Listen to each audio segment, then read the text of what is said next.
The untouchable True School Sports Empire proudly presents something the boxing games are missing. Hey, what's going on? It's your boy BT, and I came here to talk some boxing with the thousands of True School Sports subscribers. Now, coming in, I'm just coming in here real quick. It's Sunday night. I haven't gone live in like what was it, 4 or 5 days. So I'm going ahead and I'm building that consistency on the channel again. So what's up, guys? Hope all is well. Just wanted to come check in, talk some boxing, answer some questions, shake some hands, kiss some babies, and see where the live takes us. It's good to be seen. It's been a very intriguing week in boxing. We've had the whole like Brian Norman Jr., Ennis saga. We've had the now Team Lopez is training with Canelo Alvarez. There's all kinds of stuff going on in boxing. So there's plenty we could talk about. Before I get into any of that, let me give you guys watching live, and then the playback as well. Let me give you all a program reminder, because a lot of people have been asking me. They've been asking, when am I gonna do a live fight reaction? And we missed the live fight reactions. Well, look, Tuesday morning, you guys know that Naya Inoue fights are a very special occasion here on this channel. So Tuesday morning, I will be in fact live for the Naoya Inoue TJ Doheny fight. It's obviously a fight that I'm watching with a lot of intrigue these days, because Inoue is one of my favorite fighters, of course, but also I'm anticipating his move to featherweight at some point. So obviously I'm going to watch him even a little closer than I've already been watching him, and you guys now watch the guy pretty closely. So yeah, there's that. So hopefully you guys join me on Tuesday morning. I haven't gone live a whole lot since I moved to Vegas, so we're building that rhythm, and slowly but surely I'm gonna get back to where I was rhythm wise in South Florida. But until then, I'm here now. So get your comments in, get your questions in. Let me know what city, what state, what continent you're watching from. I want to see how international we are on the broadcast today. So go ahead and do that. My man Jesus M. Shout out to Jesus M. He's in the building as always. He says, "Saludos, BT. In boxing, there's too much talking and negotiating and not enough fighting." And then he says, does boxing need a contract dispute to generate views, a la Norman versus Ennis? Come on, boxing is too much talking and not enough fighting. I agree with you 100% on that. As far as, do they need a contract dispute to build up hype? I think that personally, because I've had time to sit down and process this whole thing with Brian Norman and Boots. I'm starting to think that his Brian Norman's team, like Senior and the dude, what's the guy's name? Whoever, the manager, whatever his name is, the manager's name. I feel like they're doing all this to drum up interest for Brian Norman Jr. They're trying to make him more appealing and more known, and they've done it, because Brian Norman Jr. and Boots' failed contract negotiations have been the story in boxing throughout this week. So, I guess if you want to go from that standpoint, mission accomplished. Good for them. But I'll tell you this, he better not lose any fights, because if he loses any fights, there's going to be a lot of boxing fans, myself included, that are going to point and laugh at him for being a fool, because, I've seen this movie before in boxing where fighters don't take a big fight because of a couple $100,000, which, is a lot of money for the common folks, but a couple $100,000, and they want to continue to take what they deem to be easier fights for lesser money, to get wins, to build value up for the fight they turn down, all to get their ass whooped by a lesser fighter and lose that payday and have it go all up in smokes. The one example that I think about when I think about this whole thing is Deontay Wilder. Deontay Wilder, um, he turned out he didn't want to fight Anthony Joshua at all, like ever. He never really wanted to fight Anthony Joshua, and I remember Shelly Finkel and their team saying all those years ago that, hey, we'll just keep winning and build the value of the fight, make it bigger. And guess what? They were doing that. Anthony Joshua wound up getting his ass up by Ruiz. Wilder gets his ass up by Tyson Fury a couple times, and the fight goes up in smokes. So boxing is a lot like life. You got to strike when the iron's hot. And I really hope for Brian Norman's sake that this isn't one of those cases of just horrible mismanagement. Because to be honest, it just feels, from a management standpoint, it just feels real like Demetrius Andrade-esque, which is not a good thing. You guys know I still love Andrade, but it's for his skills in the ring. But management wise, they butchered a lot of things in their career, and that's why he's at where he's at right now. Shout out to my guy Caleb, loyal viewer of the channel. Good to see you, Caleb. He says I haven't caught a live in a while. I usually catch replays. Well, good to be here. Good to be seen. Good to be here live in the flesh, man. What's good? Leave a comment. Listen, there's 15 of you guys here. If you haven't smashed that like button, smash this like button so this live gets pushed out to more people that aren't already subscribed to True School Sports. Let's grow the empire, man. I'm coming up on 80,000 subscribers. Need y'all help. Casanova Pugilist says Hearn should have paid it. I understand Brian Norman Jr. is acting like he's the face of boxing, but Hearn is invested in Boots. If Hearn is invested in Boots becoming a star, he may have to pay a bit more in the beginning to build Boots. And I agree with that. And my thing is, okay, if Matchroom Boxing isn't willing to lose the money on Jaron Ennis, if they don't want to really go ahead and lose money and overpay Brian Norman Jr. to invest in Jaron Ennis, okay then. Normally it would be a bad thing. It would put Eddie Hearn in a rock and a hard place, but he has the luxury of having Turki Al-Sheikh, right? So if Turki really has all this money like they say he does, and he can make any fight in boxing like they say he can, why ain't Eddie Hearn on the phone with Turki Al-Sheikh telling him to give him the 300 extra thousand or 400,000, whatever they wanted, bump the pay to whatever they want, so that Boots can get the fight and beat Brian Norman and move on with his career. If you really believe that Boots is like, that top grade, creme de la creme, top shelf fighter, so I can see both sides. It agitates me how we just got out of this whole Spence versus Crawford thing. And you guys know towards the end of those negotiations, I really just got annoyed with Crawford and Spence. So by the time when the fight happened, it was cool, but like I didn't think we'd turn around in less than just over a year from that fight and be involved in another welterweight saga of negotiations and drama. I didn't think we'd get there, but here we are. Such is life. DD Boxing fan of the building. Good to see you, champ. Hope all is well. Pay Brian Norman Jr., pay Stanionis, pay Barrios, etc. Then when Boots' names rings bells, he can get the money back when Boots is the face of boxing. I agree with that. And I feel like Eddie Hearn, really more than any promoter, he should know the cost of having a fighter that's high risk, low reward. Or not low reward, but a guy that's a hard guy to beat, and a guy that doesn't necessarily have the fanfare or the clout of like a Canelo or a big name. He had Demetrius Andrade, who I feel there are some similarities to Boots and Andrade's career. Boots' career is starting to feel a lot more like Andrade's as time goes on, to be honest with you. And so with Eddie going through that whole Andrade situation the first time, I felt like, okay, he would need to he should know, okay, pay the money, don't make a big deal. But I guess it is what it is. I don't understand why he's not on the phone with Turki. That's really, to me, from the other side of things, that's really the biggest, most confusing thing about all this. Because Turki Al-Sheikh's supposed to be this powerful figure with all this money. Eddie can't make a phone call to him.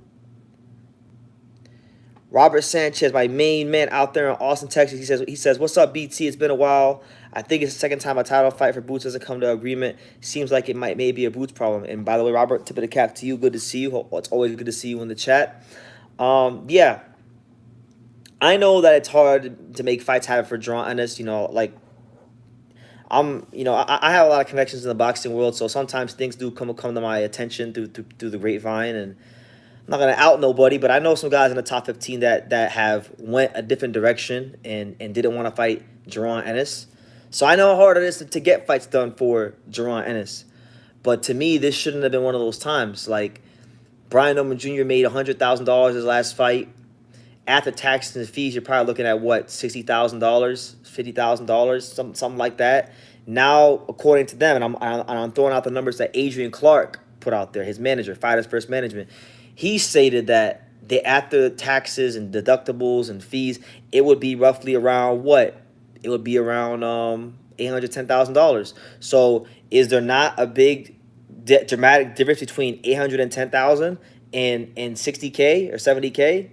I mean, come on, man. What are we doing here? Do you believe in Brian Norman Jr. or not? Or is it just a matter of, okay, He's 23. He don't got to rush. Boots is 27. We want to take more time to build our business, build our name, build our profile, and we'll come back in a year when the fight is bigger. If they wanted to do that, then just say that. They don't got to keep that. They don't got to be doing all this in the media. I think it's a bad look for them. It's a bad look for Brian Norman Jr. It's a bad look for the welterweight division, and it's a bad look for boxing. I mean, come on. We gotta be professionals here.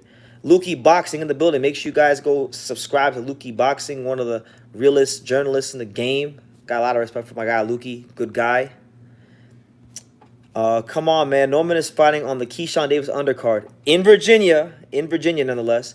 He couldn't sell out. He couldn't sell out his living room. Yeah, and that's what I'm saying. It kind of like when Brian Norman beat the brakes off Giovanni Santillan, I was very excited about it because it was a very exciting performance. It was an electrifying performance. It was one of those performances that you don't forget.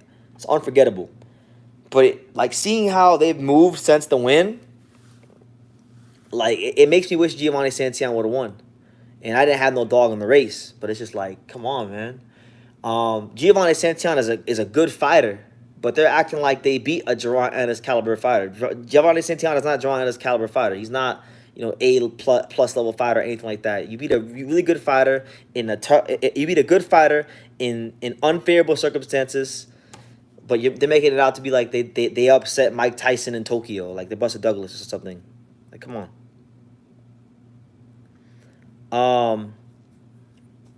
Shout out to my guy Jazz. He says, "Damn, just 100K Uncle Sam's cut plus 10 tax. Damn, he told like 50K home. Yeah, and that's when he fought Cian Santillan. So that's what I'm saying. You're going from that to now an alleged $800,000 after taxes and deductibles, and that's not. And you get the chance to fight Jaron Ennis in a legacy type fight, and and on top of that, you go ahead and get a chance to unify the division. I mean, come on, what more do you want?" Let me see. Shout out to everybody here. Let me see. We got a lot of good comments. We got a good crowd here today. Antonio, my man Antonio Hosino says, "BT Berlanga by decision, motivation, will, strength. Let's get it done. The chosen one." Listen, I like Edgar Berlanga. I don't think he's gonna win, but I would love to see him win. I've been a big fan of Edgar Berlanga for a couple years, years now, and he's a polarizing figure. And I don't think he's a bad guy. I think him beating Canelo would actually be the best thing for boxing. People are complaining that Canelo Alvarez isn't fighting the guys they want to see him fight, and they're getting tired of him maneuvering and picking and choosing. And he says, "I can do whatever I want, and I am Mexican," right? And that's not sitting well with a lot of boxing fans. So my thing is this: Canelo Alvarez is going to be Canelo Alvarez whether he beats Edgar Berlanga or loses to Edgar Berlanga. His legacy cemented. But if Edgar Berlanga wins, all of a sudden now we have another Puerto Rican. We have the biggest win in Puerto Rican boxing in decade plus. He becomes a superstar overnight, and I just think it'd be better for the sport if he won. Nothing against Canelo. I mean, he's gonna win more than likely, but it would just be. I think it'd be great. It's always great when things get shaken up. Casanova says, "Is building hype for the possible future showdown if Brian Norman and Jr. and Boots keep winning and belts get unified." We are actually talking about 147 again.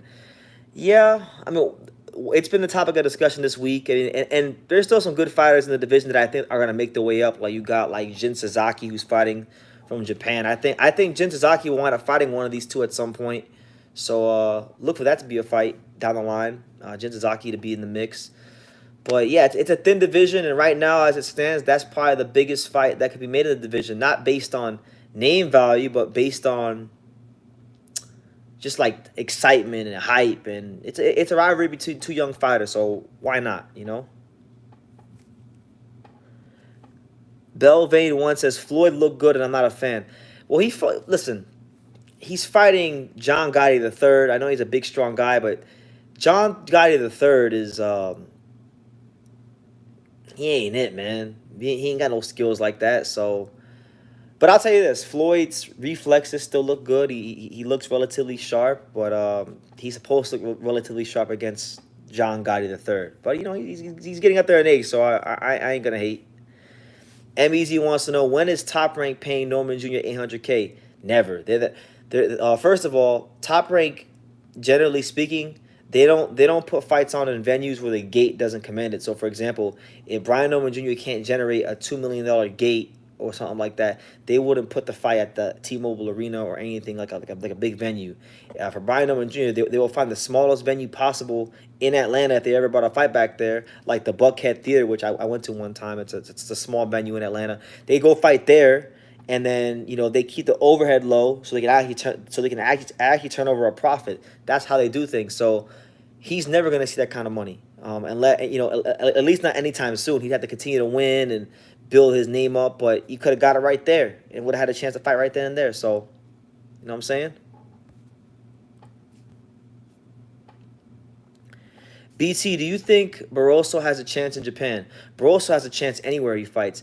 Barroso is a fighter that is dangerous because not only is he a big power puncher, not only is he heavy-handed, not only is he southpaw, but he's got really good timing. And when you add all those things together, southpaw, timing, counterpuncher, heavy-handed, this is very dangerous. Now, he's fighting Andy Hiroka, who I have questions about him. I don't class him as highly as other fighters in Japan, but he's a good fighter, and this to me is his like real step up fight that I've been waiting for, because Andy Hiroka really hasn't been doing a whole lot since he beat Shinzaki a couple years ago, and I've been asking this question for a while. When is Ohashi Promotions going to step him up? And they go ahead. They're stepping him up against Barroso, and I think his path to victory in this fight is he's got to be defensively responsible because Barroso's a very intelligent counterpuncher, but he has to, I think, outwork him. That's his stamina, his work rate, his youth. Those are the keys to victory. So I give Barroso a chance, but I'm actually slightly leaning towards Andy Hiroka. I think with him being in Japan, having the home field advantage, having the youth on his side, I'll lead towards him by a close decision. Thanks, dude. Have a good week. I'm out. Stay out of trouble. They aren't worth it. Thank you, man. I'm definitely going to stay out of trouble. I don't know who you're talking about, they, but if you're talking about the women, then yes. Most cases, they're not. Boots versus Madrimov should be next. That's a great fight. Madrimov just gave Crawford hell. Raised a close fight, I thought. If Boots is trying to angle towards Crawford, this is why I'm in a way I'm kind of happy this happened, and that Boots is gonna have to fight Karen, because it's gonna force Eddie Hearn's hand to either A, fight Karen and stay at 147, which is gonna still fighting Karen isn't gonna do a whole lot for Boots, and people are gonna criticize it. I personally have no problem with it. I love the Karen fight because I thought Boots looked very regular the first time they fought. To be honest with you, and he lost a couple rounds. I don't think he shut him out. A lot of people say he shut out Karen. He didn't shut out Karen. He lost a couple rounds, and so I would like to see him if he can dominate that style in better fashion. But if that's not a fight Eddie Hearn wants to do, and he doesn't want to waste time for Boots, drop the damn belt and go to 154. Go fight Madrimov. Go fight Virgil Ortiz. Go fight Boachuk. Go fight Tim Tszyu. Go fight Brian Mendoza. Go fight a Fundora. There's plenty of worthwhile, attractive options for Boots as a 154 pounder. 147 don't make no sense anymore. So that's how I'm coming. Miracle Boy Boxing in the building. Shout out to you, my man, Josen Cruz. Miracle Boy Boxing. What's up, man? How's life? How's everything doing? Hockey out there in Malaysia. Shout out to Malaysia. Nathan J says, "Good day, mate. Did you hear that Haney wants to challenge Liam Paro?" I have heard that. That's an interesting fight. I know those two know each other. Liam Paro has been sparring here in Las Vegas for about 3 years. He's got plenty of rounds in the bank with Devin Haney. He's got plenty of rounds in the bank with Shakur Stevenson. And Liam Paro is a very well-rounded fighter. He's a intelligent boxer. He's a southpaw. He's a sneaky good power puncher. He's a dangerous guy. So, I mean, to fight him for your first fight coming off of the ass whooping he took from Ryan Garcia, that's a very tough fight, and I wouldn't mind it. How's Pops? Pops is good, man. I haven't talked to him today, but we generally speak every day, and he's doing good. Health is good. He's out there in North Carolina. I'm out here in Vegas, so it's just a new chapter in each of our lives, and everything's good. I miss him. I ain't seen my dad at 84 days since I moved from Florida. It's been 84 days since I moved from Florida, but yeah, He's well. Let me see who else we got here. Who else we got? Boots versus Blair. MEZ wants to know Boots versus Blair. I love that fight. Blair Cobbs is good for boxing. Blair Cobbs brings the excitement. Even though they're washed fighters, Blair Cobbs has beaten two back-to-back former world champions in Maurice Hooker and Adrian Broner his last fight. So there you go. Why not? It's Philly versus Philly. Blair has openly asked for that fight many times. So why not? If Blair, why don't Eddie ask, why don't Eddie pay, why don't Eddie Hearn pay Karen step aside money, and then go ahead and then do whatchamacallit, do Boots versus Blair. Why not? Al the pal in the building, what's good? What it do? He said he wants to know if am I going to the Canelo fight? I should. I applied for a press pass. I'm trying to cover the fight, so I should be there. But we'll see. We'll see. I'm pretty sure I will be there. I'm going to be there regardless, but whether I'm covering the fight or not, I'm pretty sure I'll be there. So, yeah, let me know. Let me know if any of y'all be out there. You know, I love meeting the viewers of True School Sports. BT, what is your take on the Arizona Lora Danny Garcia fight? I don't like that fight. I think that fight's a disgrace to boxing because Danny Garcia never established himself as a 154-pounder, and he's being able to jump the line at 160, a weight class he never fought in, and they're not even fighting at the 160 limit. They're fighting at 157. So I don't like the fight for that reason. If it was a non-title fight, then I would say it's a good fight. When Danny fought Jose Benavidez Jr., who's blown up, all right, he was blown up at 54. Danny Garcia was hitting Jose Benavidez and wasn't doing anything to him as far as, like, he didn't have him hurt, you know, but he was boxing well. I don't think his punch power didn't carry at the 154. I don't think it's carrying at the 160. Lora should beat Danny Garcia, clearly, in my opinion, unless he's that old or past it. I don't see why Lora doesn't win. You know, I don't want to underestimate Danny Garcia because Danny Garcia has won fights before as an underdog, but Lora at 160 should beat him. Miracle Baki says, one day at a time with life, but it's been good. Good to see you and the great work you've been putting in as always. Yeah, man, I'm trying my best. You know, it's been a crazy 84 days since I moved from South Florida. You know, been all over, been covering fights, 5 weeks in camp with Angelo Leo. And I'm just now starting to get settled in here in Vegas. As you guys can see, I got my little, like, workspace going. Like, I'll show you guys. I'll give you guys the grand tour. So, like, look, like this week, I got my little project done for the week. I got this little stand right here. I got a TV. I got the PS2 going right here. I got my office. I put up some pictures. I got the credentials over there. So I'm just now, like, you know, 3 months later, finally getting to things that I probably should have got to earlier. But like I told you, I was just mad busy. So it is what it is. But listen, man, there's 40 of you here. Make sure you smash that like button. Don't be stingy with them likes. How we got 40 viewers and only 13 likes? Run it up. You know, super chat, all that good stuff. If you're new, subscribe to the channel and get your questions in. Get your questions in, whatever y'all want, boxing wise, non-boxing wise. It's Sunday night. Let's have fun with it. Let me see. My man Tim Pham says, I love that Top Rank is pulling the trigger on Naya in a way by releasing the fight for free in the promotional video. Yeah, look, man, Inoue is a great fighter. We know what he brings to the table. He's one of the faces of boxing. He's someone that he's definitely someone that, you know, is box office must see every time he fights. But my thing is, it's this card right here. I'm a little bit like, I'm not excited to I'm not really excited to watch this card as much as I normally am because I'm not excited for TJ Doheny. Doheny's a good fighter. He earned the fight. You know, he beat a lot of Japanese fighters, upset some good undefeated guys, and you know, so that's why he's getting it. And I think he deserves to fight more than Merja Akmadalia. But you like, there's that, and from what I read today, I was reading on Twitter today that pretty much Ismael Barroso versus Andy Hiroka won't even be on the televised portion of the ESPN card. So that was really the fight that got my juices flowing and got me really excited about the card. And if that's the case, if it's not actually on ESPN, like I was reading earlier on the actual card, then that's gonna be a big you know, damper for me on the card. So yeah. Danny Garcia's power really didn't even travel. No, it didn't. He wasn't a big welterweight puncher at all. Like, that's what I'm saying. So how, like, this fight to me is just pointless. It's very, very pointless. And I think the middleweight division is being disgraced even more than it already has by this fight being allowed to take place.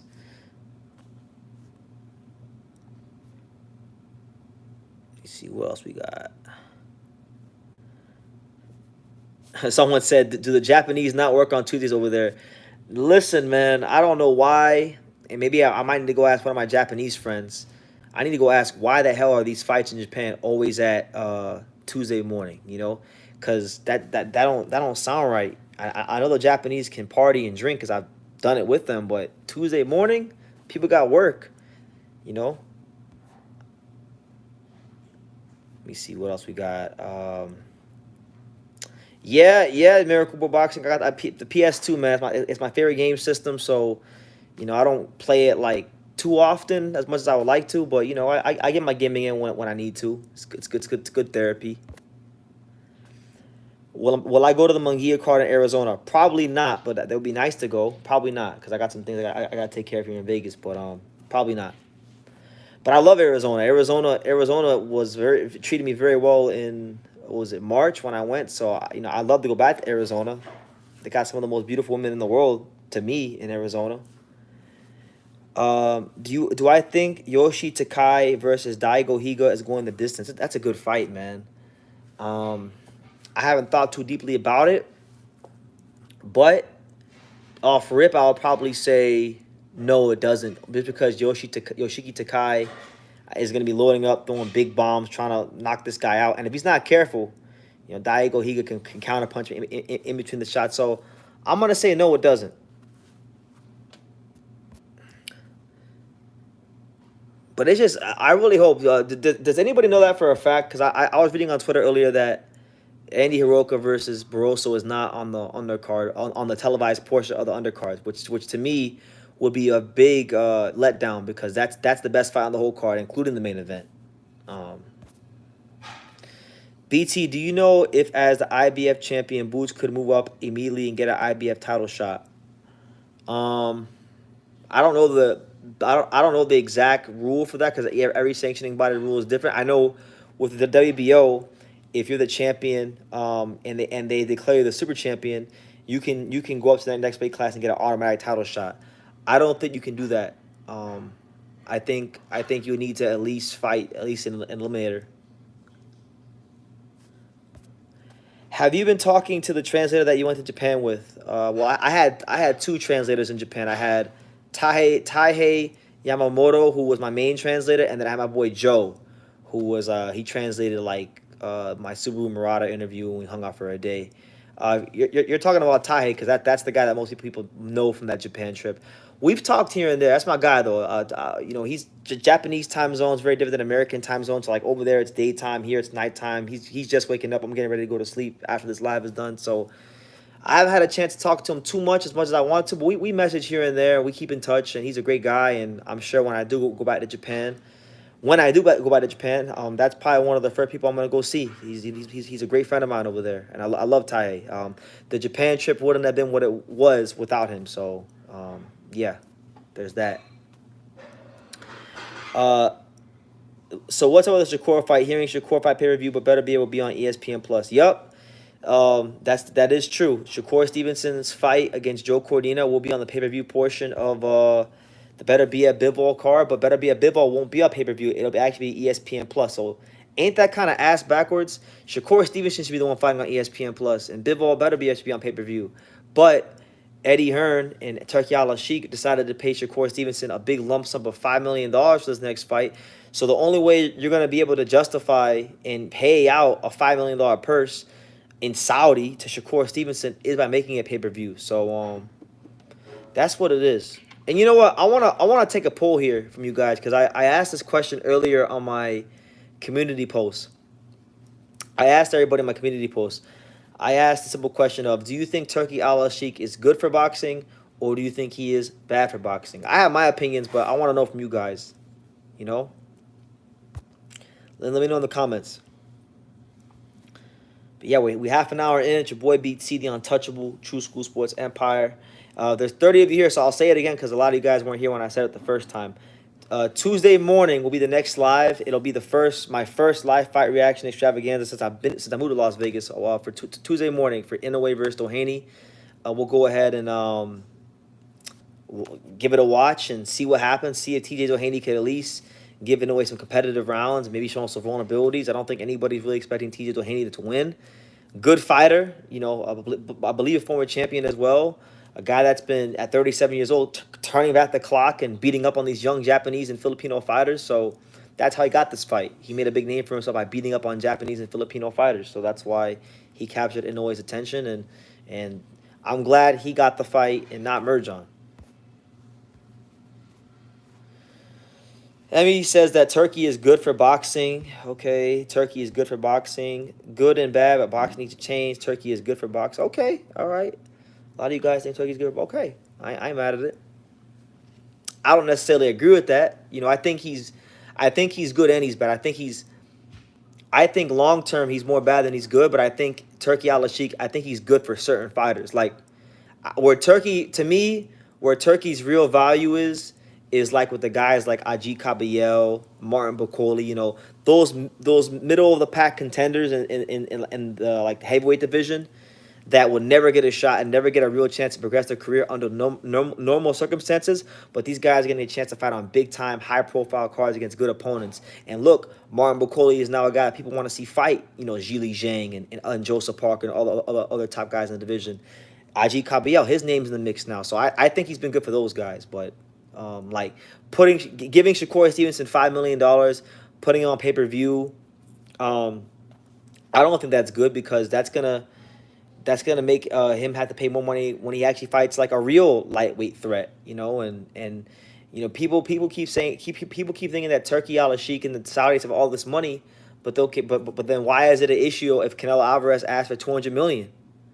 You know, if Canelo asks $200 million, the Turkey's got the Saudis got all this money, give it to him. You know, vice versa. You got all this money, instead of spending all this money on getting Liam Gallagher to perform at the Joshua Dubois fight and do a concert, go give Brian Norman Jr. that $300,000, $400,000 so Jerron Ennis can fight Brian Norman. Since you love boxing so much, that's really where I'm at when it comes to Turkey. I think he's good and he's bad, but I would lean more towards actually bad than good. Most people who say that he's good haven't really thought it out, haven't really thought things all the way through. They haven't thought about like fighter development. They haven't thought about where boxing will be 10 years from now, because like they don't think about those things. They think about like, oh, we want to see big fights, which, okay, he's delivered one really big fight so far, which is Usyk and Fury, and then and barring any injuries again, better be at Bivol. Two great fights. I love both those fights. I just think there's a lot more red flags than there are green flags. Like now, he's on Twitter picking fights with Jake Donovan from Boxing Scene, and I gotta give it to Jake Donovan, man. Jake Donovan, you know, he didn't care what type of time Turkey was on. He told Turkey straight up. Turkey was trying to punk him on Twitter, and Jake Donovan told Turkey, he said pretty much said, for lack of a better term, he said fuck you, pretty much, fuck off. First journalist to do that and say it in those words, so I gotta give it to him. Big Turkey runs boxing. He don't run boxing. How can you run boxing if you don't have none of the guys that actually generate the money?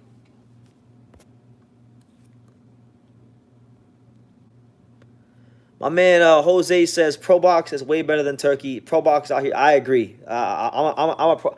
If y'all want to accuse me of being a fanboy of any promotional company, accuse me of being a ProBox fanboy, because I covered their first ever card last February. Yeah, last February, and they just put on banger after banger after banger, and like, for example, you know, they got Angelo Leo, who's their first world champion. They did a great job keeping him active and moving him. They've gotten a lot of fighters opportunities like Hot Rod Kalazic, Jimmy Kelly. All these guys got big time opportunities because of ProBox.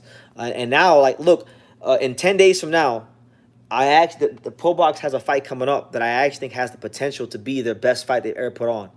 And that's going to be their fight at 168 between Lester Martinez and Joe Sean James. If y'all don't know about Lester Martinez and Joe Sean James, I'm telling y'all, that fight right there, that's going to be a banger. Lester Martinez, It's like 18-0 with like 15 knockouts. Joshawn James is about nine. He's 9-0-2 with like 5 knockouts, but he can really punch. The only reason that Joshawn James probably don't got more knockouts is because Joshawn James has been matched so damn tough. Lester Martinez is going to be his 5th undefeated opponent in his last 6 fights. You know, and they both can really punch. They both got punching power like for days. So that's a fight you guys are gonna want to watch. Joshawn James is more of the skinnier, lankier, wiry like frame type of punching power. Lester Martinez is more of the compact fighter. You know, not short because he's 5'11", but you know, compact, strong guy. I'd rather see a Turkey card than a Canelo card. What does that tell you? I think they're on the same level of matchmaking, to be honest with you. Like, Canelo has what? Canelo has... To be honest with you, I actually think the Canelo card, like this Canelo card coming up, is better than the Better Be a Bivol card as a whole. Better Be a Bivol is obviously a better fight than anything on the Canelo card, but as a card, the card as a whole is better. Like, Stephen Fulton versus Carlos Castro, to me, is better than pretty much every fight on that card that Turkey has coming up with Better Be a Bivol, apart from the main event. Frontline, what's good, champ? Good to see you. Hope all is well. Is Jake Donovan? Jake Donovan is a big deal. Jake Donovan, in my eyes, is a big deal. I mean, Jake Donovan to me, like he was a leading staff writer for boxing scene for the longest. He's covered the Olympics multiple times, and yeah, when he tweets things out in boxing, it can move the needle. It was definitely enough for Turkey to get out of pocket and start calling him names. So apparently he is a big deal. Maybe the fighter in the U.S., but Turkey holds Anthony Joshua, Fury, and Usyk. They generate big money in the U.K. Fuck Canelo. Big Turkey runs boxing. Yeah, but I know people don't want to hear it, but America is still the entertainment capital of the world. That's the truth. All the biggest opportunities for that, like just marketing and being a star, are in America. Sorry, hate to tell you, they're trying to make Saudi. They're trying to steal Western values and make Saudi like America, but it's not America. It's not the USA. Sorry to tell you, like nobody runs boxing. Not Al Heyman, not Turkey, not Eddie. You know, many people have tried to run boxing throughout the years. Al Heyman, now Turkey, Bob Arum, Don King. If you want to go back all the way to the 80s, Harold Smith, who then went to jail for a bunch of embezzlement back in the 80s or the 70s.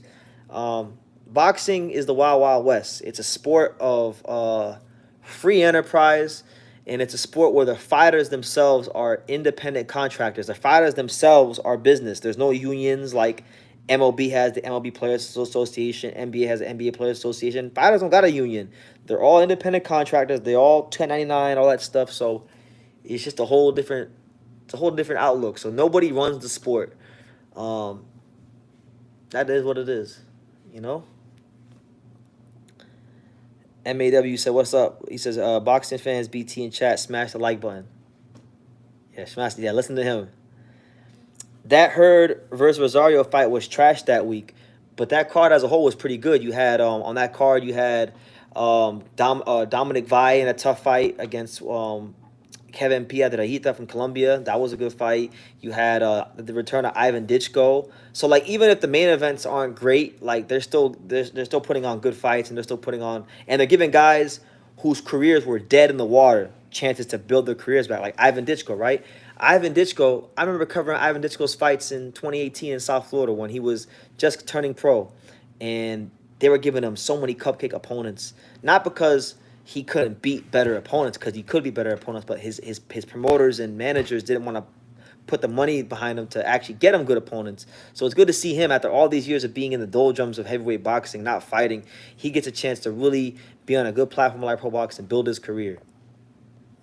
And I'll tell you this: if he get active, if Ivan Ditchko can get active, and like really put together some momentum for himself, I see him being a legitimate top 15 contender. There's guys in the top 15 right now I know he'll whoop. You know what I'm saying? Half the Canelo card is on the zone, half on ESPN. That's terrible, I think. Canelo's fighting on you might be right. You might be right actually, because Edgar's involved. So yeah, I know the zone's involved as well. But shout out to all 42 of you here. Smash that like button. I didn't think we'd have 42 people in here. You know, it's kind of a spontaneous live. It's a Sunday night. So that lets me know y'all ain't got no jobs. No, I'm joking. I'm joking. But good to see everyone here. Hope everybody's week was good. Hope this week coming up is a good week for everyone. You know, I know it's gonna be a great week for me. We will finally see Bivol versus Beterbiev, and that's because of Big Turk. You may deny that, but that's facts. Let that sink in. When did I deny him?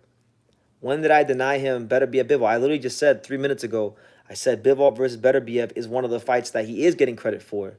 God bless him. That's one of the fights that to me, in terms of legacy, that's the most significant fight of the year because the winner of that fight not only becomes undisputed, not only gets a chance to elevate themselves on the pound for pound list, but they solidify themselves as a true all-time great. So that to me, there's no more significant fight in boxing this year than that fight.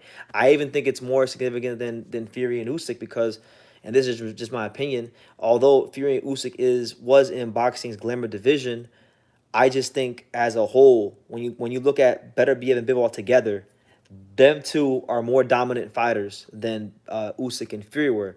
Fury, great fighter, you know, Fury, but he's been dropped like before Usyk ever hurt him or damn near stopped him, and they called a 8 count or whatever. He's been dropped like 6, 7 times in his career. Tyson Fury has gotten gift decisions at English level when he was fighting John McDermott and got dropped by Nevin Pajic.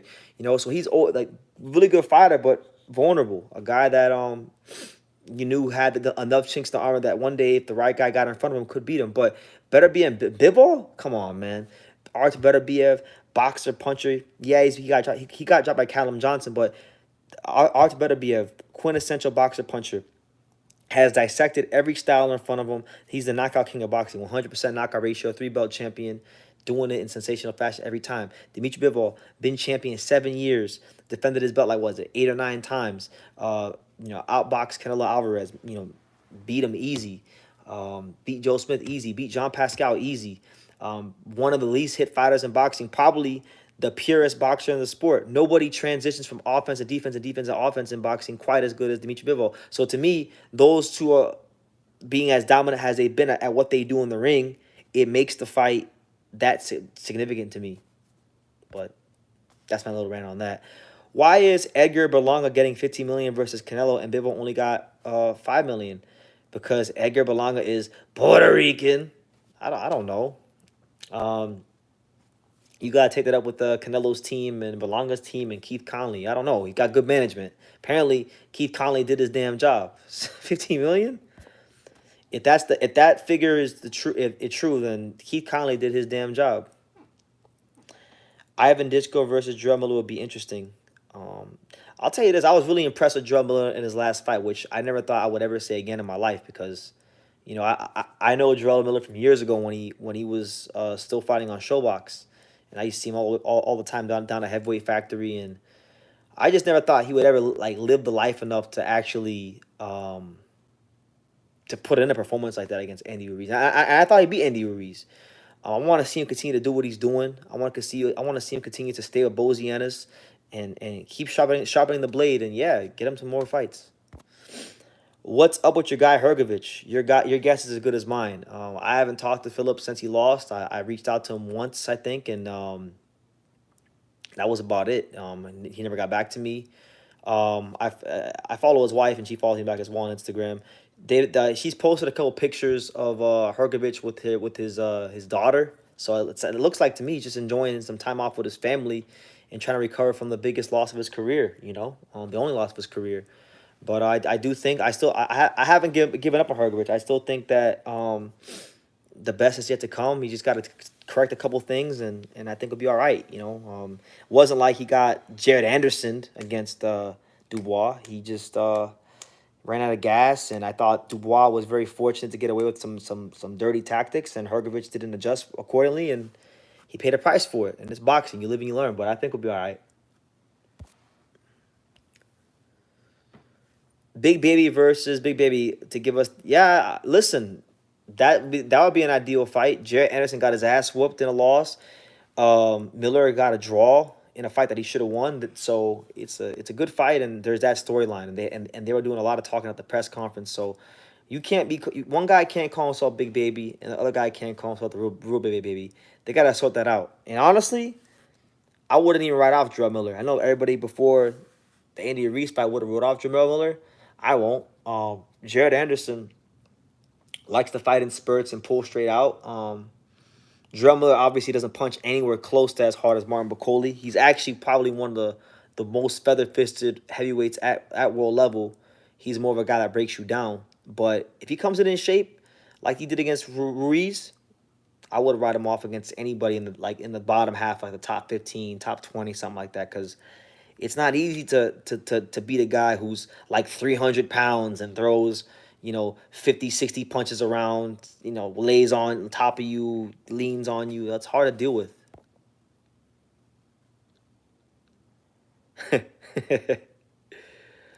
Brian Bomac McIntyre would be a very good boxing trainer for Philip Hergovich. Bomac's a great trainer. He could train just about anybody. But I don't know, man. I don't know with Hergovich, I don't think it's a tactical thing. I don't think he lost that fight because of anything tactical. I think he lost that fight because I don't know if it's because he overtrained, but his conditioning wasn't up to par. It's not a skills thing. He's got the skill. Some people even had him up beating Dubois before the fight was over. So it's up here. And I know Philip better than probably anybody in boxing media. I know him on a personal level. I know there's some things up here he needs to correct, and I think in time he will, because anybody who knows like the psychology of fighters and how they age, heavyweights generally tend to mature a little bit later than most fighters. I don't know why that is, but it's just how it is. The guys at like 118 and 115 in these lower weights, they get 30 years old, 31, 32, they're ready to go. They're taking these slow beatings. They're seeing 1,000 pieces of leather thrown at them a fight. They're ready to get out of there. The heavyweights, they mature later on. We got our first super chat. Shout out to my man MAW. Thank you for the super chat. He says, subscribe, share, and smash that like button, folks. I gotta work. I needs hands, so I can't chat, but I will listen. Thank you. Appreciate it, champ. Yeah, man. Have a good day at work. I gotta go to Australia, man. The Aussies always show love. Mature later. Hergovich is like 34. He's not 34. He's like 30. 32. Maybe he's 33. But even then, that's not old for a heavyweight. Because the heavyweights can be 35, 36 and be in their prime. I know he's not young, but I know he's not like old. Because I think Philip, if my memory serves me correct, I think Philip's about maybe 2 years or 2.5 years older than me. So he's either 31 or 32. Who would win between Jalolov and Martin Bakoli? I'm not high on Jalolov. Honestly, everybody's a lot of people in boxing have gotten on the Jalolov train because of his amateur exploits and the fact that he's bullying these little kids and the amateurs. I'm not really sold on Jalolov like that. Jalolov has a lot to prove. For all the talk of how soft Jared Anderson's matchmaking is, I think Top Rank has been equally as, if not more, soft with his matchmaking than even a Jared Anderson. But he's not getting the same criticism from some boxing fans that Jared Anderson was getting. What about Philip Hergovich versus Otto Wallin or Guido Viniello? I would love that fight. I would love. I actually recommended that fight.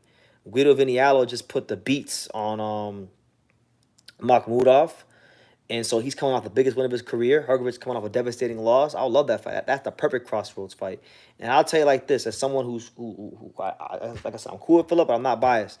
If he can't beat Guido Viniello, he needs to hang him up, because then he can't beat nobody at the world level. He should be blowing them guys out.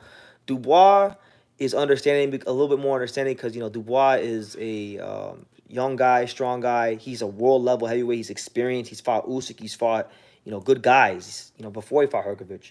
So that one's a little more understandable. But if he can't beat Guido Viniello, come on. So I would love that fight.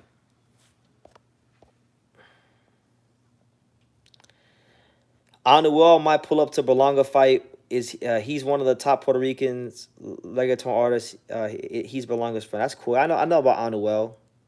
That ain't gonna help him against Canelo, but I guess it's cool.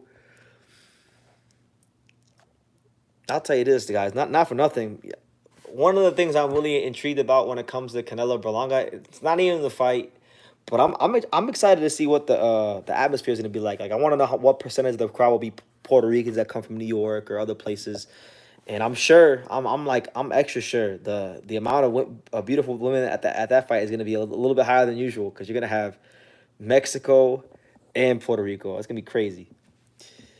My man Giovanni Moreno says, "Have I heard about Venado Lopez brain bleeding?" Of course, I've heard about it. I hope. I mean, he's recovering now. He's recovered nice and well, Venado Lopez, because I saw him on Instagram. Shooting off his mouth about how Angelo's a dirty fighter and this, that, the third, and people need to stop criticizing him because he went in there against a dirty fighter. And at first I got mad at him, but then I was like, you know what? He's just grieving because he was world champion for a while, and now something got took from him in devastating fashion that he didn't think would get taken from him. So he's coping. So I'm not even gonna be hard on him. I respect Bernardo Lopez. Bernardo Lopez is a true champion.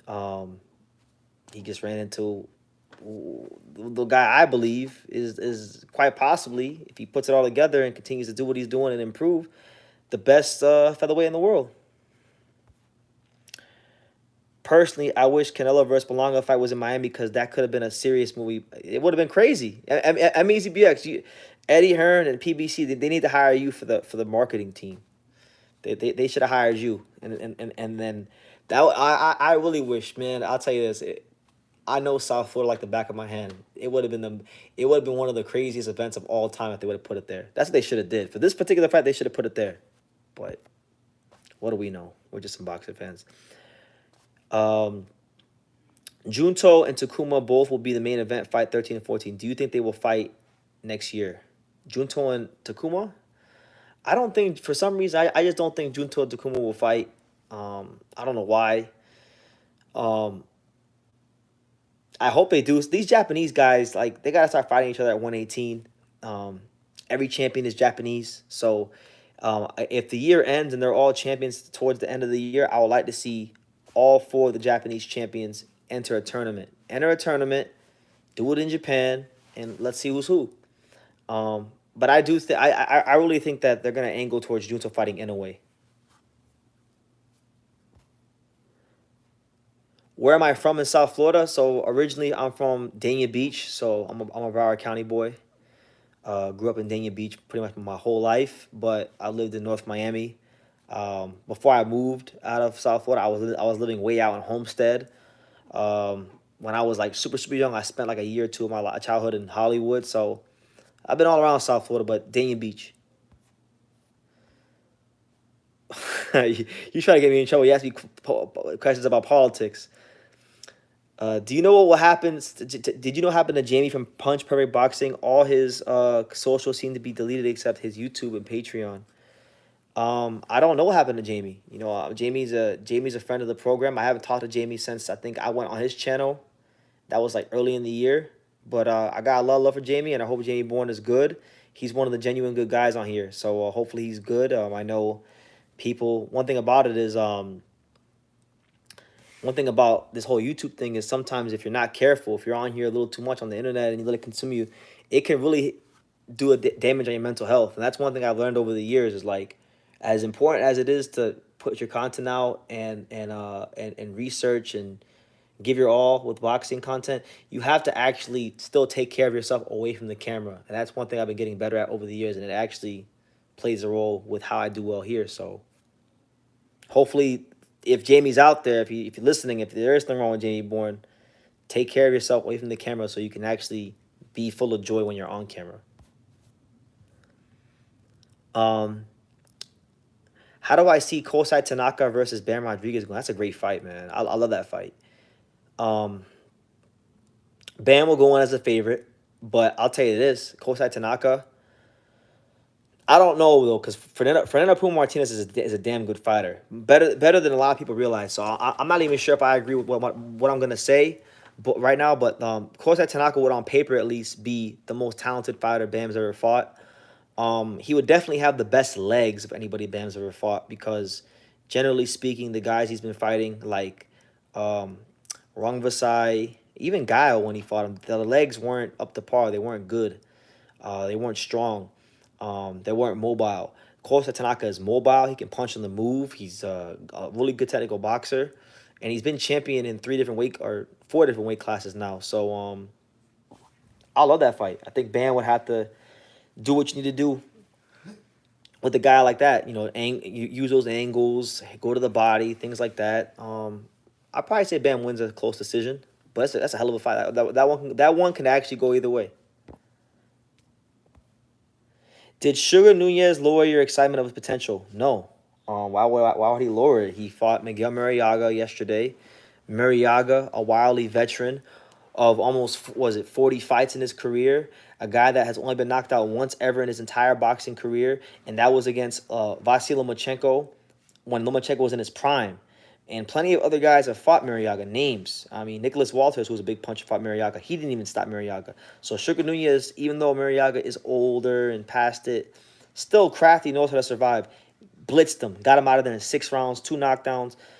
If there was ever a Mexican fighter in boxing that I am excited about, it's Eduardo Sugar Nunez. Like, he's the one fighter from Mexico, like, that's just, like, not Mexican American, but just from Mexico, that if there's one fighter I want the whole country of Mexico to get behind, it's him. Because every time I watch this dude fight, he shows that he is a true knockout artist. He's got cement in his hands. I mean, it's something to watch. I really enjoyed watching and following his career. His fight against Rakhimov was one of the best fights of this year. So, no. If anything, my excitement for him grows fight by fight. And God willing, he's the IBF mandatory, so he should be fighting the winner of Anthony Kakachi versus Josh Warrington. And I think he beats either one of them, honestly. So it's really not even about if he can win the fight. It's, can Eddie Hearn deliver the fight for him? That's what it comes down to. Because look, he was the IBF mandatory for Joe Cordina, and Eddie Hearn couldn't deliver that for him. So we'll see. Inoue just weighed in 122 on the dot, and TJ Haney is 121.5. I feel like Inoue will move up sooner rather than later. Well, I hope so. I hope so. I don't want to keep talking about it because I feel like when I go live on Tuesday morning, I'm going to get a lot of Inoue fans that were in my comment section of one of my last Angelo Inoue videos, and I'll be talking about it a lot. But y'all know why I wanted to go at the featherweight. And not even just because of Angelo, just because there's better fights there for him. Like, I don't want to watch him fight Mirja Akwadaliev. I don't want to watch him fight Sam Goodman. I like TJ Doheny, but I really don't even want to watch this fight like that, just because of the fact that, now I'm being told that Barroso versus Andy Hiroka is not going to be on the televised part of the card, which I don't know if it's true. So I'm trying to find that out for myself, but that's what I've been told. Max says, what do I think about Tim versus... Will we still get Tim versus Virgil? It don't sound like it. Turki Al-Sheikh don't want to work with Tim Tszyu anymore because Tim Tszyu is not bending the knee. Gino Delgado says, why does Inoue keep fighting bum after bum, and he's still number 1 or 2 pound for pound? Well, I'm not going to do that. He hasn't been fighting bums. The only guy that I'll say was an extreme mismatch, because I don't like using the word bum. I got respect for fighters. I've seen firsthand on numerous occasions, like the dimensions it takes to be a fighter, so I won't call these fighters bums. No, I can't do it. But the only guy that he's fought recently that I thought was a supreme mismatch was Paul Butler. And that really was more like a circumstantial mismatch because he had the last belt, because Casemiro broke a rule in the UK, and then this guy wound up fighting, what was it? Butler fought Jonas Sultan and outboxed him to win the world title. So that was a circumstantial mismatch. But like Neri, Stephen Fulton, Marlon Tapales, these are all good fighters. Dohany's a step down from all that, but these are all like really good fighters. But I'm to the point with him where it's like, okay, if you're gonna stay here and fight the Merjons and these guys, like, you gotta get, I'm gonna start putting Inoue's feet to the fire, and people aren't gonna like it. I don't want to do that, but I can't be biased. I love Inoue. Been one of my favorite fighters for years. I was talking about him here on YouTube before many of you all even cared. Michael Manning, what's good, champ? One of my favorite subscribers. Well, he says it's been a minute. Yeah, it has been, but I'm starting to build my consistency back up with these lives. I'm starting to feel good again. I've been working out. I've been eating right, and all that stuff plays a role. So I'm here. I'm good. I'm blessed. I'll be live Tuesday morning for Inoue Doheny. Is Barroso not on televised card? Yeah, I don't know. That's what I heard. Is there any way Joe Cordina can beat Shakur Stevenson? I mean, the only way I'll see him being Shakur Stevenson is he's gonna have to land one of those Kenichiro Ogawa-esque knockout shots, which I don't think is gonna happen. Cordina's a good fighter. Then it's crazy how boxing works because if this fight would have happened 2 years ago at 130, it would have been the best fight in the division. But because of what's happened to Cordina in his last fight against Anthony Kakachi and people's increasing frustration with Shakur Stevenson's lack of excitement in his fights, this fight's just getting shitted on left, right, and center. So I don't think Cordina has a big chance. I honestly I won't even say he has a puncher's chance because for those that don't know, Cordina fought as a lightweight. He campaigned as a lightweight early in his career. I remember I saw him fight as lightweight early in his career. And I did a prospect review video about him like 6 years ago. And I just remember Joe Cordina looking like he needed a lot of work at that time. So I think the smartest thing his team ever did was move him down to 130 where he had a bit of a size advantage, can punch a little harder. And he became a multiple-time champion because of it. But at 135, I think that guy that I saw back in the day that had me kind of not so high on him, I thought he could be champion, but I wasn't like as high on him as other Eddie Hearn guys at that time. I think Shakur was gonna win. I think Shakur Stevenson's gonna win like 10 rounds at least. Just being honest, 10 rounds. Very, very true. Best fight at 130 now at Tagara. Exactly. That's why I'm saying. And that kind of coincides and that kind of ties into what I was saying about Brian Norman Jr. You got to strike on the irons hot. You see, Shakur Stevenson didn't want to fight Joe Cordina at that time, or Joe Cordina, whatever. I can't remember the exact reason why they didn't fight, but it didn't happen, right? So they didn't strike on the irons hot, but now they're fighting. And the only reason this fight got made, even got made is because Turki Al-Sheikh and Eddie Hearn are paying this Shakur Stevenson such an outrageous purse that how could it not happen? $5 million? Can he get a damn knockout, Shakur? To be honest with you, if there was ever a fight where Shakur Stevenson was gonna get a knockout, a stoppage, it's gonna be this one. I'm gonna explain to you guys why I think that. So Joe Cordina is like he fights like a lot of British fighters, very textbook for the most part, but he likes to hold his lead left hand or his lead left hand down a little low at times, and he relies on his reflexes. And I think there will be plenty of counter punching opportunities for Shakur to go down the middle and place a shot right on the chin. So, yeah, I can see Shakur Stevenson getting an accumulation stoppage in this fight. That'll actually probably be my prediction, to be honest with you. A Shakur Stevenson accumulation stoppage. Not a one punch knockout. Like it ain't gonna be Diego Pacheco what he did last night. It ain't gonna be like what Angelo Leo did to Venado. It ain't gonna be like Eduardo Sugar Nunez what he does. It ain't gonna be a one punch knockout, but it'll be an accumulation stoppage. How many guys has Tank brought up from 130? Gervonta Davis does not bring guys up from 130. He brings up guys from 122, 118. He brings them way down there.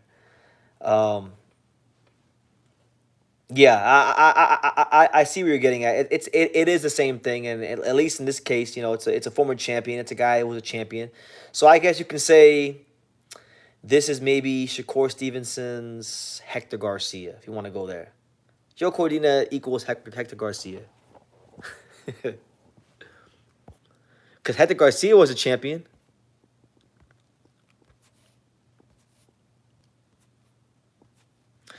Shout out to all 37 of you here. It's your boy BT, the Untouchable.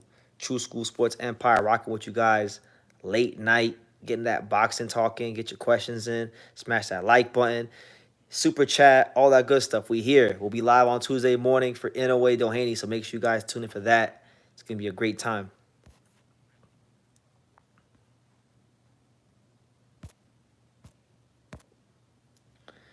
BT, if you could book a fight to be, if you could book the first, oh no, CC, if you could book the first fight to be in the Allegiant Stadium, who would you book? So I'm gonna tell you what the first answer I thought was, because you guys know the fight I want to see the most in all of boxing is Angelo Leo versus Naoya Inoue, but I don't want to see Angelo Leo versus Naoya Inoue at Allegiant Stadium. I want to see Angelo Leo versus Naoya Inoue at the Sphere. That's my favorite venue in Vegas. I think it's the coolest venue in Vegas. So I won't say that fight for Allegiant. For Allegiant, give me, let me see, what fight? Jerron Ennis versus Terrence Crawford. Jerron Ennis, Terrence Crawford, maybe Canelo Benavidez, Terrence Crawford, Ennis, Canelo Benavidez, something like that. Those are all great fights. Maybe let me see what other fights could be Allegiant Stadium worthy. So it's probably about it, really. Yeah, I'll go with that. I'll go with Boots versus Bud, and or Crawford Canelo if that ever came to fruition, that could be a fight.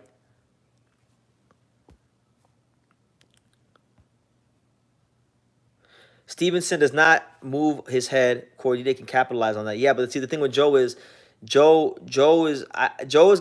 not slow. Like, he's not like an Artem Haratunian slow foot wise, but his foot speed ain't gonna allow him the positioning to land those kind of shots. At least I don't think so. I mean, maybe I'm wrong, but I don't think so.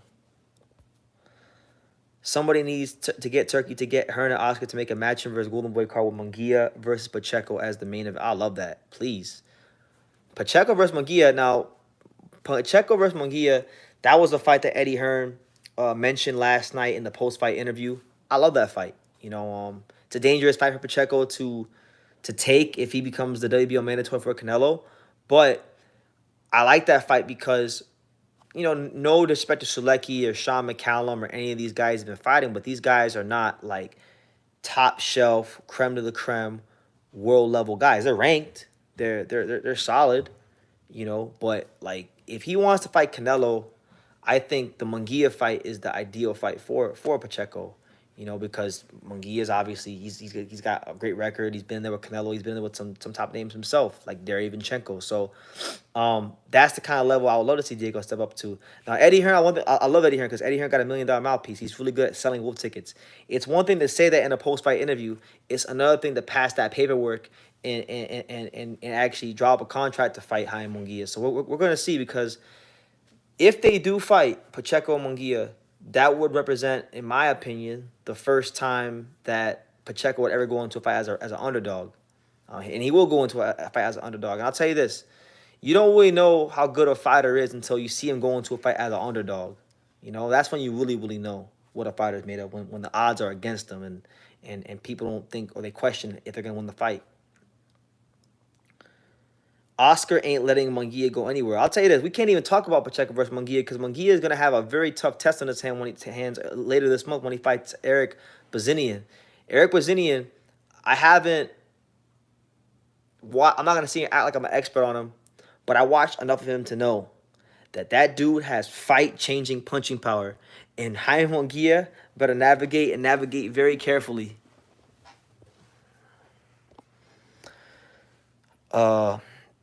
Oh no, yeah, Munguia versus Pacheco, right? Yeah, in Cali, that fight I think does big business. You can put that at like StubHub Center. I think it sells out. Put that at, or Dignity Health, whatever they call it now. And somebody asked me earlier. I saw somebody ask me earlier. They asked me, they wanted to know what my opinion was of Diego Pacheco yesterday. The one word I'll use to describe Diego is just encouraging. His last fight against Sean McCallum, I was there in Vegas. It was on the Hitchens Lemos undercard. He won, but he didn't look like the sensational, dynamic boxer puncher that I was calling Eddie Hearn's best American prospect.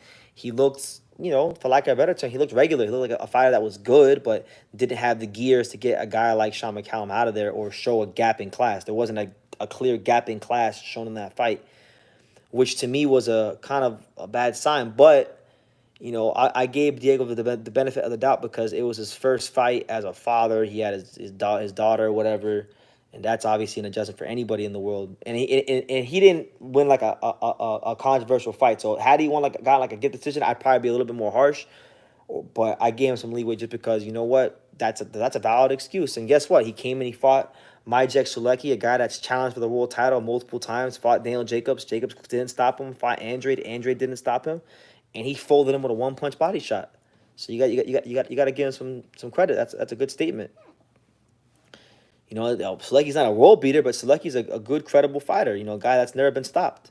So that's a statement. Now that you conquered the Sulecki, Sean McCallum, Jack Collin level, okay, Now you got to step up to somebody like a Munguia, like a Mbili, Bazinian. These are the kind of guys that you fight before you go into a Canelo fight. Because I think a lot of people don't think that Canelo will give Pacheco the fight. They think, oh, Canelo won't take him serious and he'll bypass that fight. Absolutely not. I think Canelo Alvarez will 1,000% give him the fight because they have history. That was one of his old sparring partners, so there's familiarity there. Pacheco is Mexican too, so Canelo's, when it's convenient for him, he'll look out for his people. So I think this would be a chance for him to do that, and I think Pacheco would take the fight. And I think Pacheco, not just for money, but I think Pacheco should take the fight because one thing about Diego that he has going for him that a lot of fighters in America don't is I think from the beginning of his career to right now, he's been one of the most active American fighters in boxing. He turned pro. People forget he turned pro in like 2018. He's 22-0 with 18 knockouts. He's had 22 fights in 2018. So what is that? 22 fights in 6 years. So that's what? How many fights is that a year? You guys do the math. He's fighting 3-4 times a year, easy. Pretty much. So, I think I don't want to say he's ready because I personally don't think I think he needs to fight at least like a Munguia, something like that. Then if he can come through that, then he's ready. But he look like Michael Manning said. If Diego fights Canelo and loses to him, he's still 23. He'd be 23 with one loss. He can come back from that. Loss don't define you. That's one thing about me. That's the one narrative I'm trying to push here on True School Sports is that losses don't define fighters. People get so bent up on losses, and then even when fighters improve, like I've seen a couple cases of it recently where a fighter is showing like real improvement, and fans still like to hold losses from fighters that they had years ago over their heads, not acknowledging their current development. So it's kind of it's a good reminder on why fighters do duck fights because people like to still hold losses over your head. Michael Manning, he kind of knows where I'm getting at. He says Angelo Leo is the top case of this. Yes, like for example, I don't want to keep bringing his name up, but y'all bringing his name up. Like he lost to Stephen Fulton 4 years ago, right? We're talking about COVID times, and I just went back and I watched that fight yesterday. Angelo Leo did not have a jab to speak of back then. He wasn't that self assured of himself in that fight as he is now. He's matured a lot. Fighters can progress and they can regress. He's clearly shown since that fight that he's progressed. He's shown better boxing skills, a more present right hand, obviously angles. He's a more complete fighter. But but there's still a percentage of boxing fans that when he knocks Donato into next week, they want to say, oh well, no, now he's gonna fight Stephen Fulton, this, Stephen Fulton that, and nobody was talking about Stephen Fulton for a whole year when he got his ass whooped by Inoue and didn't fight and was in Miami partying, getting fat with ice all over his neck. So there's that. Did you see Stephen Fulton complain about the ref in the Inoue fight on Twitter? I did. I did. He was saying that Inoue hit him while he was down or something like that. And to each his own, man. I mean, listen, he got violated that fight. That wasn't even like he got violated, schooled, and he was very cocky going into that fight. So he's still coping with it. I don't think his confidence will ever be quite the same. It's not easy to lose a tough fight and come back and look good. Only a few fighters can lose big fights in their career and come back and show even stronger mental resolve. I hope I can be him. Everyone keeps asking me. They keep saying, "Oh, well, BT, will Angelo fight Stephen Fulton?" I'm sure Angelo would love to fight Stephen Fulton. He said it a million times in interviews when he wasn't fighting, and I do my interviews with him on here during that time. You guys are like, people would say, he would say you want to fight Stephen Fulton. People would say, "Oh, Angelo don't deserve that fight. Angelo don't deserve this." Now he's champion again, and now people are saying he has to fight Stephen Fulton, but Stephen Fulton hasn't even had a fight yet at featherweight. He's gonna have his first fight at featherweight here in about 13 days. So we'll see how it looks against Carlos Castro. And he's going to have to go win a belt because he's not ranked in the top 15 of the IBF. So the way I say it is this. If Stephen Fulton is good enough to win a title, he'll get his rematch, I believe, when the time is right, when he gets his title. But he's not just going to get a free title shot. He's going to have to do what Angelo had to do, go earn his shot. The way that was a one-way beatdown, you can't disappear after. That's what I'm saying. Do I think Venado can come back for the loss? I mean, to be honest with you, I think he got hurt so bad, he ain't gonna be the same. So I mean, I don't want to write him off because you never know what's in a man's soul. You can't measure that, but knockouts like that generally tend to ruin a fighter's career and mental fortitude. So I will lean towards no. James Valdez, shout out to you, Chan. Good to see you. Even Mayweather lost to amateurs. Even Maidana Castillo found their country. It would have gone to them. I don't know what that has to do with anything we're talking about, but I hear you.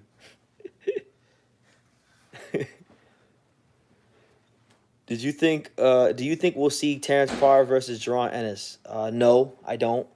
For one, I don't think Terrence Crawford has any interest in that fight because he doesn't think that fight's not going to command the money that he's looking for at this point in his career. And then the other side of it too is that I just don't think that like Boots' team. I mean, they're a special case. Like Adrian Clark and Brian Norman Senior. They seem like nice guys. I'm sure they're nice people, but come on, man. Like, how do you turn down a fight for that much money with that opportunity and just to fight on a Keyshawn Davis undercard in Virginia where you're not gonna really make that much money? You know, if I Derek Cuevas, I don't get it. It just reminds me so much of Demetrius Andre back in the early 2010s. Kaio. Oh, wait, that's Kaio? Oh, hold on. I didn't realize that was Kaio. Yo, Kaio, I got a bone to pick with you, man, because you was talking a whole gang of shit. I remember, I ain't forgotten. You were talking a whole gang of shit on the Inoue versus Lewis Neri live. You were talking all this, Venado gonna do this, Venado gonna go to the MGM Granite fight Inoue. You were saying all this crazy stuff, and then what happened? What happened, man? I'll tell you what happened. He got put on a highlight reel for life. So enjoy the highlight reel. Now you asked a question and I want to answer. You said, who cooks Angelo at 126? Turkey got to set up that tournament. I would love an Angelo Leo, or I would love a featherweight tournament. I'm a big proponent of the guys at featherweight separating themselves. But to who cooks Angelo at 126? I'll be honest with you. I don't think there's a guy at 26 that'll cook him. You mentioned after so now you're asking. So now you're taking the same question you asked about Venado during that live, and you're asking the same bullshit question about Rafael Espinoza. You said, "What round does Espinoza cook Leo in?" Listen, man. You ever watched Naya Inoue versus Jane McDonald? Go watch that fight. That's how I think that fight will go. Tall, lanky guy. Likes to box from the outside. Who don't really know how to box from the outside all that much. Gets cooked by the smaller guy. That's how that fight I think goes. But I like Espinoza. I just think he needs to really tighten some things up. And Kyle, why you always gotta go against Angelo? You went against him against Venado. Now you want to put Espinoza? Why? Listen, man. We can all make mistakes. I won't hold it against you. Come on, man. Join the winning team, man. Join Team Leo. That's what you gotta do. Yeah, exactly. Tell him, Michael. He got folded up like a damn bingo chair. And I'm not here to kick him out while he's down, but I just remember Kyle was back in May. I ain't forgot. Hyro says, "Are you waiting for the PBC rollout more than me?" It'd be nice to hear some. It would be nice to hear PBC announce some other fights. Get busy. I know they got Tim Tszyu versus Murlatsiev in Orlando, and they got a couple more coming after that. So, listen, man, I'm all for competition in the boxing marketplace. Yes, go ahead, announce some fights, please. Since your BFF Leo, does he still want to beat that thug Stephen Fulton? I think he does want to beat Stephen Fulton. I know he wants to beat Stephen Fulton. And I'm sure he had no problem fighting him. But the thing is, look, right? Let's just play hypotheticals. Let's just say Stephen Fulton wasn't fighting Carlos Castro 13 days from now. Let's say he fought him right now and knocked him out. Do you know what people would start telling Angelo? They would say, "Oh, well, Angelo only beat Stephen Fulton because Stephen Fulton was inactive." So I don't want to hear that. I want Stephen Fulton to win against Carlos Castro. I want him to become a champion again. I want people to really get back on the Stephen Fulton hype train. Then I want to fight Stephen Fulton. So that way, when Angelo avenges that loss, and I stick my finger in this camera and tell y'all I told you so, y'all finally believe me. Because now, like now, when I say things, you guys think I'm always being biased, and I'm not being biased.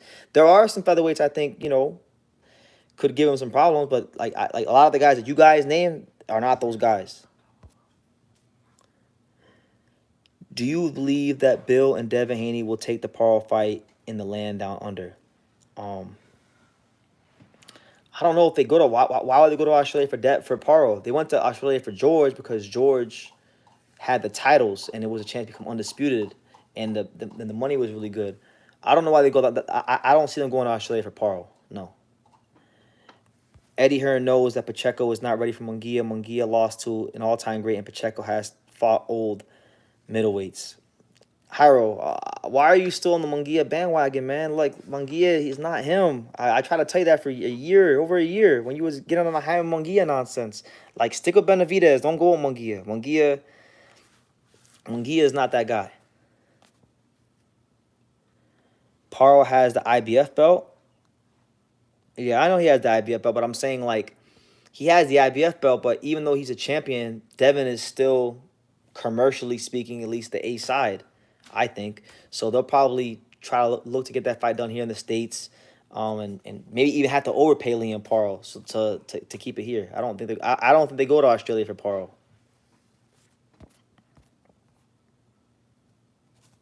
That's funny though. You said that thug for one. Shout out to all 41 of you here. It's your boy BT. Make sure you smash the like button, get your questions in. We're like 81 minutes in, so I'm gonna make it an even hour and a half. We'll go 90 minutes, but so you guys got me for like 8 more minutes, and then I'm gonna get up off here.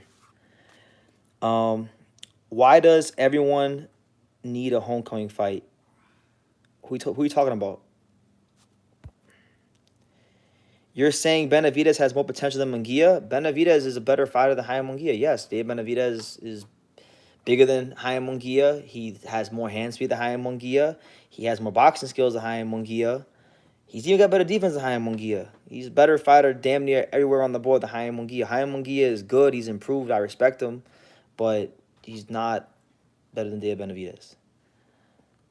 Now, light heavyweight, might be a different story. I'm talking about the Benavidez at 68. Light heavyweight Benavidez, I'm not sure if Benavidez, I don't think he's going to be able to outbox all these guys at 75. And I don't think he's gonna hit hard enough to get a guy like Better BF respect. And Hyro, you already know how I feel about Better BF versus Benavidez. We don't gotta go there. BT, what do you think about Diego Pacheco's brother, Federico Pacheco, the heavyweight prospect? He's Fed is cool. I met him a couple of times. Fed is a big kid. He's still got a lot of development. I know he was sparring with Zhili Zhang recently. Good fighter, good size on him. He just needs, like I said, time to develop. I remember years ago when he fought Lorenzo Medina, my good friend Lorenzo Medina, in the amateurs, in the nationals, in the finals. He lost to Lorenzo Medina, and that was actually at the that was considered a big upset in the amateur scene at the time. But still very raw, still a lot of development. I'm not gonna say I'm insanely high on him, but there's talent there. If Ken Shiro beats Christopher Rosales for the second division title, he's got to be up there with Bam, and he fought guys that weren't old. Well, personally, and it's not a popular opinion, but I think on my pound for pound list I had Ken Shiro slightly above Bam, only because Ken Shiro to me has been a more dominant fighter. He's I think in boxing he's got the 4th or 5th most career world title defenses among active fighters. I think he's had some world-class performances against, top guys in their prime. Like, think about when he fought Kayaguchi. They got Ojos Locos in Las Vegas now. Yeah, I like Ojos Locos. When I was at Albuquerque, we drove by the Ojos Locos there. Obviously, we didn't go, but I am in the Ojos Locos in a long time, so I'm overdue. BT, do you think Barroso can beat the Japanese? I'm pulling for him.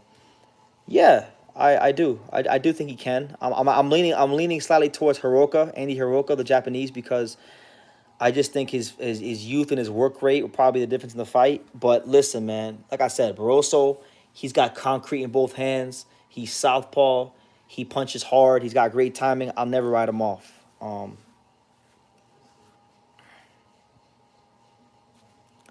Yeah, David Adari Pennant says Federico Pacheco is not ready for Moses Itama. Moses Itama is 19, but he's far advanced for a 19-year-old. Federico Pacheco is quite behind. He needs a lot of development. Just being honest, I like him, but just being honest. What's the last song you listened to? The last song I listened to was Drake, "Over My Dead Body." Shout out to Drake. Let me see what else we got. I missed a comment. I saw it. Do you think Leo would use the excuse that he had to go to Japan with breath? The Japanese drink air. No, no. Angelo Leo doesn't make excuses. We here at Team Leo don't make any excuses. The fact that Eddie Hearn did not bid for the supposed to be Haney versus Martin says the current situation of Haney's market value. That's why he's not the A side. You know what? You're right. You actually have a good memory, a long memory. I forgot about that. In that case, you're right. He probably does go to Australia. Fuck. You're probably right. So I guess the ball be on Devin's court. Yeah, it's crazy that they didn't put the bid in for that. Eddie Hearn wasn't willing to continue losing money on Devin Haney. Stop lying. Barbie Girl is the last song you jammed. Nah, man, I was listening to Drake. Is Salvador Sanchez great because he was a Bob Arum and High Rock? No. Salvador Sanchez was great because Salvador Sanchez could box, he could punch, he had great footwork, he was a complete fighter. That's why he was great. You know?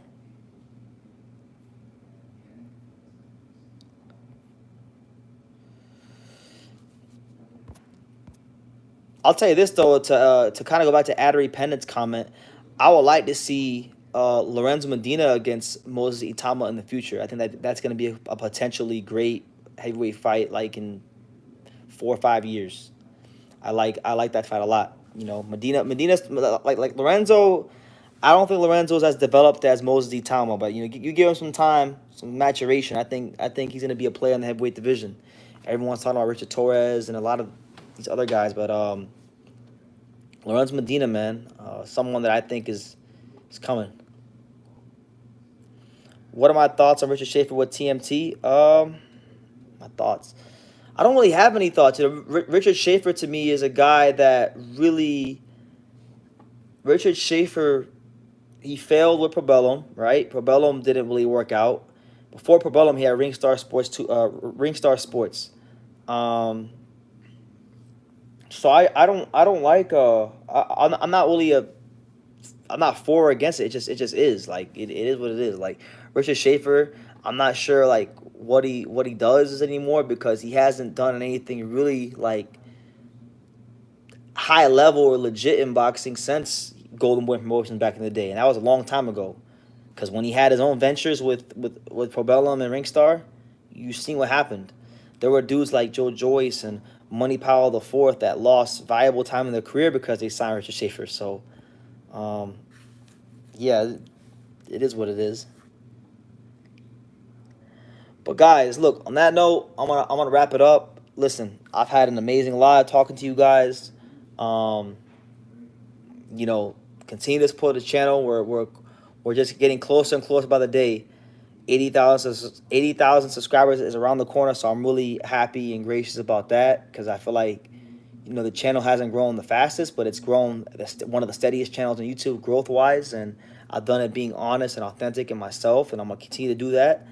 But, yeah, last time I'll say this. Tuesday morning, we will be live for Inoue versus Doheny, so please don't make any plans. Don't go to no other channels.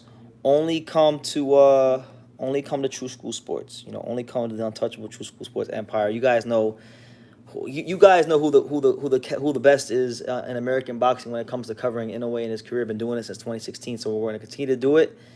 And yeah, shout out to everybody in the chat. God bless, and we'll see.